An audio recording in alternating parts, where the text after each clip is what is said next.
ఉడత భక్తి అంటే ఏమిటి? ఈ కథ వెనుక ఉన్న రహస్యమేంటో మీకు తెలుసా?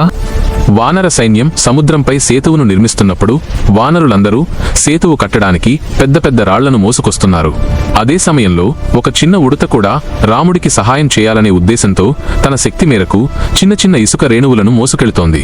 అప్పుడు ఒక వానరుడి కన్ను దానిపై పడి ఇలా అంటాడు, ఏయ్ చిన్నదానా, నువ్వు పక్కకు తప్పుకో, ఇక్కడ ఏదైనా రాయి కింద పడ్డావంటే నలిగిపోతావు.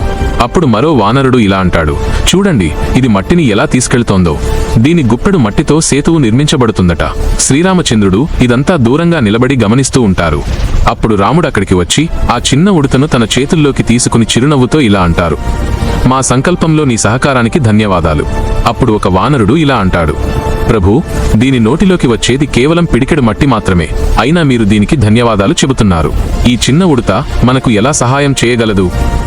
ఇది చాలా చిన్నది కదా. రాముడు ఇలా సమాధానమిస్తారు, ఎవరు ఎంత సమర్థులు, ఎంత పరిమాణంలో పని చేయగలరు అన్నది ముఖ్యం కాదు. తమ పూర్తి శక్తిని ధారపోసి ఎవరు తమ కర్తవ్యాన్ని నిర్వహిస్తున్నారు అన్నదే ముఖ్యం. మీరు వానరులు, దీనికంటే పెద్దవారు మరియు బలవంతులు. కానీ ఈ చిన్న ఉడత తన పరిమాణం గురించి ఆలోచించకుండా మాతో సహకరించడానికి తన వంతు కృషి చేస్తోంది. ఈ ఉడత నిశ్చయం విశాలమైన కొండల కంటే కూడా దృఢమైనది. ఈ ఉడత ప్రయత్నాన్ని మనమందరం గౌరవించాలి. అప్పుడు రాముడు ఆ ఉడత పట్ల ఎంతో ప్రసన్నుడై తన 3 వేళ్లతో దాని వీపుపై నిమురుతారు. దాంతో దాని వీపుపై శ్రీరాముడి వేలిముద్రలు ఏర్పడతాయి. రాముడు ఇలా అంటారు, నా కృతజ్ఞతకు చిహ్నంగా నా వేలిముద్రలు ఈ జాతిపై ఎప్పటికీ ఉండిపోతాయి. నేటికి ఉడతల వీపుపై ఆ గుర్తులు కనిపిస్తాయి.